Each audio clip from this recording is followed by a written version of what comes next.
Halo, jumpa lagi dengan saya Arya di channel yang akan membawakan Anda kisah-kisah horor atau misteri. Kali ini cerita dari pengalaman saya sendiri ketika saya berumur 5 tahun. Sebelum saya cerita, izinkan saya untuk info terlebih dahulu. Jadi ini cerita saya sendiri waktu 5 tahun. Kami pindah dari Malang menuju Surabaya karena pekerjaan bapak dan ibu yang di Surabaya. Akhirnya kami pindah ke sebuah kontrakan.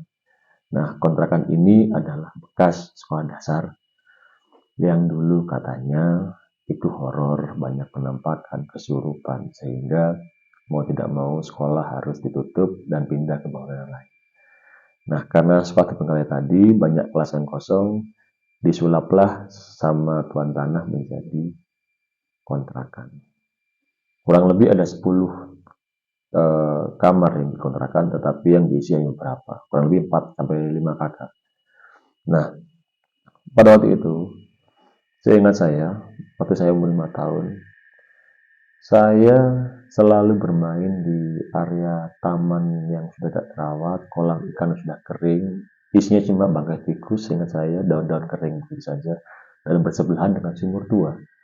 Nah, sumur tua ini dia sejajar dengan tanah. Jadi andai kata kalau anak mungkin main nggak diawasin, mungkin bisa masuk ke sumur, dalam sekali sumurnya. Kejadian itu berlangsung sebelum maghrib.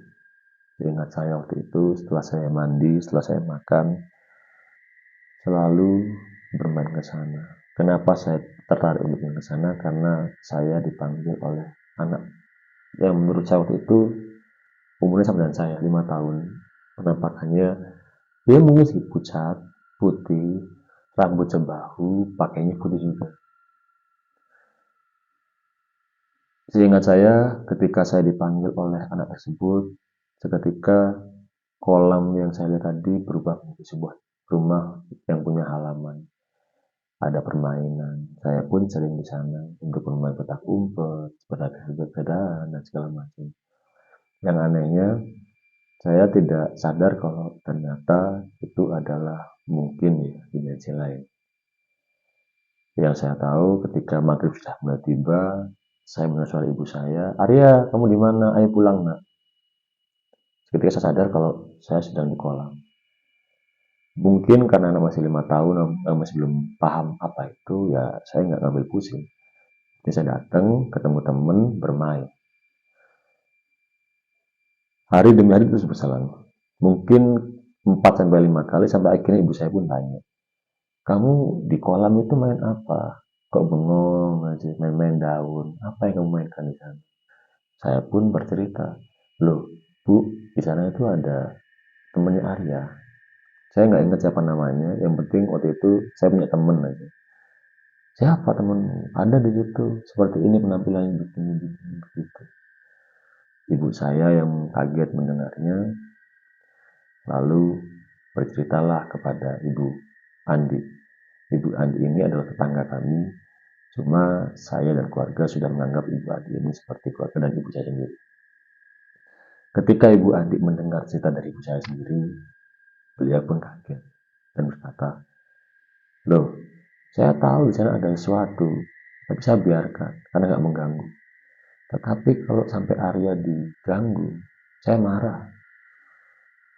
Ternyata betul, di esok harinya, Bu Andi yang biasanya pulang lebih dari jam 7 malam, hari itu Bu Andi datang jam 4 sore.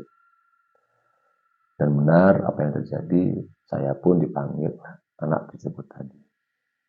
Ayo main lagi. Ketika saya bermain masuk ke rumah dan mau bersalaman dengan sang anak tersebut, Ibu Andi langsung menepuk pundak saya dan berkata, nah, ayo pulang, jangan di sini. Rumah yang saya lihat sudah berubah lagi jadi kolam yang kering. Saya tidak bisa mencerna pada waktu itu apa yang dilakukan oleh Bu Andi. Beliau hanya berkata, kalian sudah tak kasih tempat di sini, cukup di sini saja, nggak usah aneh-aneh. Kenapa kalian ganggu Arya? Arya itu anakku. Itu adalah kata-kata yang saya ingat dari Bu Andi pada waktu itu. Banyak obrolan yang mungkin saya nggak bisa ingat secara detail, Tetapi yang saya ingat betul adalah ketika Bu Andi bilang seperti ini. Kalau memang kalian nggak bisa diatur, tak buang kalian. Saya bisa buang kamu, istri dan anakmu juga. Saya pun tambah heran. Memang ada orang siapa yang diajak Bu Andi ngobrol? Tanpa basa-basi, Bu Andi langsung memanggil Mas Andi, anaknya Bu Andi ini, untuk mengambil botol. Saya kurang paham botol apa itu juga. Yang saya lihat Bu Andi dengan nada tinggi, seperti meraih sesuatu, lalu dimasukkan dalam botol. Dan berkatalah, tak buang kalian ke Jagir. Kalau sudah buat masalah dengan saya. Seperti itu. Singkat cerita, setelah hari itu terjadi, saya tidak pernah mendapat panggilan dari sang anak tersebut. Ya, saya lihat cuma kolam kering dan segala macam, dan akhirnya sumur tua tadi tutup. Ketika saya dewasa, kurang lebih 10 tahun, 12 tahun, Bu Andi ceritalah sama saya. Dulu nak, kamu itu loh mau diambil sebenarnya sama mereka. Diajak main sama anaknya ya toh. Saya pun mengingat-ingat kembali, nyata betul memang. Iya Bu, dulu memang ada rumah, ada halamannya, main di sana. Loh iya memang ada, ibu ngerti. Cuma ibu nggak nyangka kalau kamu juga akan diajak sama mereka. Itu beneran Bu, itu beneran. Seperti apa sosoknya?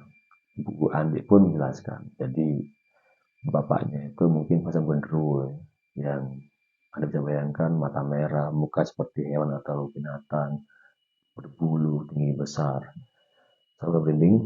Lalu sang ibu itu katanya ya mungkin hampir semirip kuntilanak di bawah kuntilanak. Sang anak yang menurut manusia juga. Tanyalah saya. Terus waktu dulu bener nggak Bu ada botol itu? Iya betul. Tak kasih masuk botol, tak buang ke Jagir. Untuk orang Surabaya yang lihat video ini, jadi Surabaya itu punya namanya pintu air Jagir. Di sana terkenal memang creepy, tempat buang-buang mungkin hal-hal yang jelek, entah itu jin, entah itu setan segala macam dibuang di sana semua. Dan ketika saya bertanya, Bu, bahwa memang mereka sekarang masih di sana, di Jagir, masih di sana. Karena menurut ibu sudah nggak bisa dibilangi ya ibu buang saja.